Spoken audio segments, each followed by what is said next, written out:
నగరి శాసనసభ్యురాలు రోజా చేసిన వ్యాఖ్యలపై ఎమ్మెల్యే అనిత అసెంబ్లీలో కన్నీటి పర్యంతమయ్యారు. దళిత మహిళను అవమానించిన వారిని సస్పెండ్ చేస్తే విపక్షం సభను బహిష్కరించడంపై ఆమె ఆవేదన వ్యక్తం చేశారు. న్యాయం చేయాలని సభను అభ్యర్థించారు. ఈ నెల 18వ తారీఖున జరిగిన సంఘటన మనందరికీ తెలిసిందే అధ్యక్ష. ఆ రోజు ప్రతిపక్ష గౌరవ ఎమ్మెల్యే రోజా గారిని ఆ రోజు 1 సంవత్సరం పాటు సస్పెండ్ చేయడం జరిగింది. దానికి గల కారణాలన్నీ కూడా ఒకటే మనందరికీ తెలుసు. అధ్యక్ష, ఈరోజు నేను ఒకటే మాట్లాడుతున్నాను అధ్యక్ష. ఆ రోజు ఆ ఎమ్మెల్యే చేసిన వ్యాఖ్యలకి ఈరోజు నేను తలెత్తుకోలేకుండా ఉన్న పరిస్థితి ఏర్పడింది అధ్యక్ష. ఈరోజు నేను చేసిన పొరపాటు ఏంటో కూడా నాకు తెలియని పరిస్థితి ఏర్పడింది అధ్యక్ష. నేను ఒక దళిత మహిళను, చదువుకున్న మహిళను అధ్యక్ష. ఇక్కడ నారా చంద్రబాబు నాయుడు గారి దయ వల్ల ఈరోజు ఎమ్మెల్యే నేను ఇక్కడికి వచ్చిన తర్వాత నేను చేసిన పొరపాటు ఏంటో నాకు తెలియకుండా ఆవిడ మాట్లాడిన అబ్యూజింగ్ లాంగ్వేజ్ కూడా ఈరోజు నాకు చాలా బాధాకరంగా అనిపించింది అధ్యక్ష. ముఖ్యంగా ముఖ్యమంత్రి గారి మీద ఎలిగేషన్ పెట్టారు అన్న ఏకైక దానితో నేను ఈరోజు ఆవిడని సంవత్సరం పాటు సస్పెండ్ చేయాలి అన్న కారణంగా ఆవిడని మాట్లాడిన మాటలు ఇక్కడ సభలో ఉన్న ప్రతి మంత్రి, ప్రతి ఎమ్మెల్యే కూడా విన్నారు అధ్యక్ష. నేను ఒక మహిళల సంగతి కూడా మర్చిపోయి ఆవిడ మాట్లాడిన మాటలు ఈ రోజుకి నాకు చాలా బాధాకరంగా ఉన్నాయి అధ్యక్ష. ఈరోజు నేను భర్తను వదిలేసాను అన్న పదం ఉపయోగించారు అధ్యక్ష. ఆవిడ భర్తను ఏ మహిళ కూడా కావాలని తన భర్తను వదులుకోదు అధ్యక్ష. దానికి సంబంధించిన 1,00,000 కారణాలు ఉంటాయి. నేను ఈరోజు ప్రజాప్రతినిధిని, దానికి సంబంధించి ప్రజలకి సమాధానం చెప్పుకోవాల్సిన అవసరం ఎంతైనా ఉంటుంది అధ్యక్ష. అటువంటి పరిస్థితుల్లో నేను చేసిన నా పర్సనల్ విషయాన్ని సభ అందరి ముందు కూడా ఆవిడ చేసిన తీరు కానీ, ఆ తర్వాత ఆవిడ మాట్లాడిన మాటలు కానీ, ఎటువంటి అబ్యూజింగ్ లాంగ్వేజ్ ఉపయోగించారు ఇక్కడ ఉన్న మంత్రులు అందరూ ఉన్నారు అధ్యక్ష. నేను ఒక దళిత మహిళను అధ్యక్ష. నేను ఈరోజు న్యాయం చేయమని అడగడానికి నేను ఈరోజు 0 అవర్లో ఇంత సమయం తీసుకున్నాను అధ్యక్ష. ఎందుకనంటే ఈరోజు సభ గౌరవం కాపాడాల్సిన బాధ్యత మా అందరి మీద ఉంది. మమ్మల్ని కాపాడాల్సిన బాధ్యత మీకు ఉంది అధ్యక్ష. ఈరోజు మేము ప్రజాప్రతినిధులు, మేము సమాధానం చెప్పాల్సింది పార్టీ పరంగా మీకైతే, మమ్మల్ని ఇక్కడ కూర్చోబెట్టిన మా చంద్రబాబు నాయుడు గారికి ఏకంగా మేము చెప్పాల్సిన బాధ్యత మా ప్రజలకు ఉంది అధ్యక్ష. ఈరోజు ఏం తెలుసని మాట్లాడుతున్నారు అధ్యక్ష వాళ్ళు అలాంటి మాటలు. ఈరోజు వాడికి బాగా అలవాటు అయిపోయింది అధ్యక్ష. లాస్ట్ టైం మంత్రి పెదల సుజాత గారిని నచ్చినట్టు మాట్లాడారు. కాలు చూపించి, చీర ఎత్తి కాలు చూపించి, నువ్వు నా కాలు గోటుకు కూడా సరిపోయిన మాటలు మాట్లాడినప్పుడు కూడా మన ప్లేస్ మోషన్ మూవ్ చేసాం అధ్యక్ష. బుచ్చయ్య చౌదరి గారి మీద కానీ, గౌరవ అచ్చెన్నాయుడు గారి మీద కానీ, గౌరవ గంటా శ్రీనివాసరావు గారి మీద కానీ ఆవిడ కనీసం ఆడదని కూడా మర్చిపోయి చేసిన వ్యాఖ్యలు మనందరం చూస్తున్నాం అధ్యక్ష. ఈరోజు దానికి బలైంది నేను. ఈరోజు ఆవిడ మాట్లాడిన మాటలు సభ్య సమాజం తలదించుకునే విధంగా. నాకు 2 బిడ్డలు అధ్యక్ష.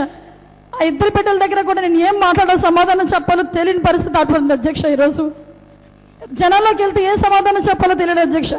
నేను చేసిన పొరపాటు ఏంటి? నువ్వు చేసిన తప్పుల్ని ఎత్తి చూపడమే నేను చేసిన పొరపాట? నువ్వు చేసిన మహిళా లోకం తలదించుకోవడంలో నువ్వు చేసిన బిహేవియర్ కానీ, నీ బాడీ లాంగ్వేజ్ కానీ, ఒక సీఎంని నువ్వు అడ్డుకోవడం కానీ, సీఎం గారి మీద చేసిన వ్యాఖ్యలు కానీ నేను చేయడమే నేను చేసిన పొరపాట? ఈరోజు నేను అడుగుతున్నాను అధ్యక్ష. దీనికి సంబంధించి మీరు ఎటువంటి న్యాయం చేస్తారో మీరు నాకు చెప్పాలి అధ్యక్ష. మీరు ఎందుకంటే నేను న్యాయం అడగాల్సింది మీకే, మీరు న్యాయం కోరాల్సింది కూడా మిమ్మల్ని అధ్యక్ష. ఈరోజు ఒక దళిత మహిళగా, ఒక ఎమ్మెల్యేగా నాకే ఈరోజు రక్షణ లేకపోవడం కానీ, బయట విషయంలో మాట్లాడే విషయంలో కూడా వీళ్ళు మాట్లాడుతున్న మాటలు ఎలా ఉంటే, మీరు గౌరవం కొద్దీ నాకు లెజిస్లేటివ్ అసెంబ్లీ కమిటీ చైర్మన్ కూడా ఇచ్చారు అధ్యక్ష. రేపు పొద్దున రాష్ట్రంలో ఉన్న మహిళలు నేను ఏ విధంగా కాపాడగలను? ఒకటి దళిత మహిళల ఉద్దేశంతో మాట్లాడుతున్నారా? ఈరోజు రాజ్యాంగం వల్ల, బిఆర్ అంబేద్కర్ దయ వల్ల, చంద్రబాబు నాయుడు గారి దయ వల్ల ఈరోజు మేము ఇక్కడ కూర్చున్నాం. నువ్వు పెట్టిన భిక్ష కాదు అధ్యక్ష. ఈరోజు పర్సనల్గా మాట్లాడాల్సి వస్తే నేను ఈరోజు డైరెక్ట్గా సభాపరంగా చెప్తున్నాను అధ్యక్ష. పర్సనల్ విషయాల్లోకి వస్తే నా బ్యాక్గ్రౌండ్ ఏంటి, నీ బ్యాక్గ్రౌండ్ ఏంటి? నేను ఒక చదువుకొని ఒక ఉపాధ్యాయ వృత్తి నుంచి, ఒక గౌరవమైన ఉపాధ్యాయ వృత్తి నుంచి నేను వచ్చాను అధ్యక్ష. ఎక్కడి నుంచి వచ్చావో మననం చేసుకోవాల్సిన బాధ్యత కూడా ఉంది అధ్యక్ష. అదే విధంగా ఒక మాట అధ్యక్ష,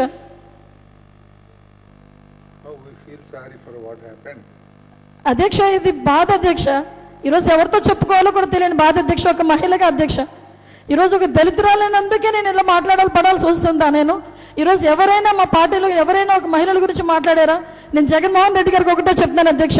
ఈరోజు నేనయ్యాను, రేపొద్దు నీ భార్య అవుతుంది, రేపొద్దు నీ చెల్లి అవుతుంది, రేపొద్దు మీ అమ్మగారు అవుతారు. ఏదైనా పరిస్థితుల్లో మహిళే.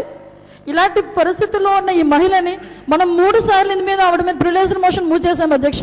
ఈరోజు ఆవిడ సభలో కూర్చున్నారనుకుంటే ఏకంగా మీ క్షమాభిక్ష అధ్యక్ష, మీ క్షమాభిక్ష పరంగానే ఆవిడ సభలో కూర్చొని ఈరోజు ఎంతమంది అయిపోయి సీఎం గారి మీద ఎలిగేట్ చేసే స్థాయికి వచ్చింది అనుకుంటే అది ఏ రకంగా వెళ్తుందో సభకు మనం ఏ సమాధానం చెప్తున్నామో ప్రజలకు మనం ఏ సమాధానం చెప్తున్నామో అర్థం కావట్లేదు అధ్యక్ష. దాన్ని ఎత్తి చూపించినందుకు ఈరోజు నా పర్సనల్గా నా కుటుంబానికి ఈరోజు ఏ సమాధానం చెప్పుకోవాలి నాకు అర్థం కావట్లేని పరిస్థితి ఏర్పడుతుంది అధ్యక్ష. నన్ను నేనే కాపాడుకోకపోతే రేపు పెద్ద ప్రజలనే కాపాడుతాను నేను. ఈ విషయంలో దయచేసి మీరు ఆ ఒక్క విషయంలో నేను మాకు దయతలిచి నాకు ఏ విధంగా న్యాయం చేస్తారో ఒక దళిత ఎమ్మెల్యేగా అడుగుతున్నాను అధ్యక్ష, ఒక మహిళగా అడుగుతున్నాను, చాలా బాధపడి అడుగుతున్నాను అధ్యక్ష. ఈరోజు సభలో ఈ విషయం ప్రస్తావించడానికి నాకు 2 రోజులు పట్టింది అధ్యక్ష. ఎలా ప్రస్తావించాలో కూడా తెలియని పరిస్థితుల్లో నేను 2 రోజులు బాధపడతా ఇంట్లో కూర్చున్నా. బట్ ఇలాంటి పరిస్థితి వేరే మహిళకి రాకూడదు, వేరే సభ్యులకి ఎవరికి రాకూడదనే ఉద్దేశంతో ఈరోజు ఇచ్చాను అధ్యక్ష. ఈరోజు 1 సంవత్సరం పాటు సస్పెన్షన్ చాలా ఎక్కువ అని మాట్లాడుతున్న జగన్మోహన్ రెడ్డి గారు ఇలాంటి సభ్యురాలను పక్కన పెట్టుకొని రేపు పొద్దున ప్రజల్లోకి నువ్వు ఎలా వెళ్తావు అడుగుతున్నాను అధ్యక్ష. అధ్యక్ష దీని మీద మీరు మాత్రం ప్రజలకు ఏదైతే ప్రజల అభ్యర్థానికి అనుగుణంగా చేయండి అధ్యక్ష. ఈ విషయంలో నేను చాలా ఇబ్బంది పడే పరిస్థితి అధ్యక్ష. రేపు పొద్దున్న రోడ్డు మీదకి వెళ్ళడానికి కూడా ఇబ్బంది పడే పరిస్థితుల్లో ఆవిడ మాట్లాడిన మాటలు నిజంగా చాలా బాధాకరమైనవి. ఇటువంటి మనిషిని ఈరోజు నువ్వు అటువంటి మనిషిని అడ్డు పెట్టుకొని ఈరోజు అగ్రవర్ణాల మహిళలతో మమ్మల్ని తిట్టించిందే కాకుండా ఆవిడని అడ్డు పెట్టుకొని ఈరోజు ఆవిడ సస్పెన్షన్ గురించి సభా సమయాన్ని దుర్వినియోగం చేసుకుని 2 రోజులుగా సభకు రాలేకుండా ఉన్నారు. ఇటువంటి మహిళ గురించి అధ్యక్ష మీరు మాట్లాడుతుంది. ఇటువంటి మహిళ గురించి అధ్యక్ష 2 రోజుల పాటు సభను మీరు బాయ్కాట్ చేశారు. ఇటువంటి మహిళ గురించి సభ్య సమాజం తలదించుకునే విధంగా మాట్లాడిన మాటలు ఒక దళితురాలిగా నాకు జరిగిన అవమానం రేపు పొద్దునకున్న మహిళలందరికీ జరుగుతుంది అధ్యక్ష.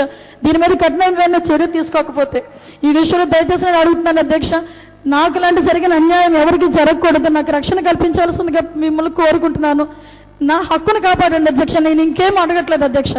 సభలో ఒక ఎమ్మెల్యేగా ఒక ప్రజాప్రతినిధిగా నాకున్న హక్కును కాపాడండి. నేను ఎవరి మీద ఎప్పుడు ఎలిగేషన్ పెట్టలేదు, ఎవరి మీద ఎప్పుడు అబ్యూజింగ్ లాంగ్వేజ్ ఉపయోగించలేదు. నాకు నచ్చినట్టు మాట్లాడుతూ ఉంటే చూస్తూ ఊరికనే పరిస్థితి ఏర్పడింది అధ్యక్ష. ఈ విషయంలో మీరు నాకు న్యాయం చేస్తారని మీ ద్వారా నేను కోరుకుంటున్నాను అధ్యక్ష. The entire house is with you.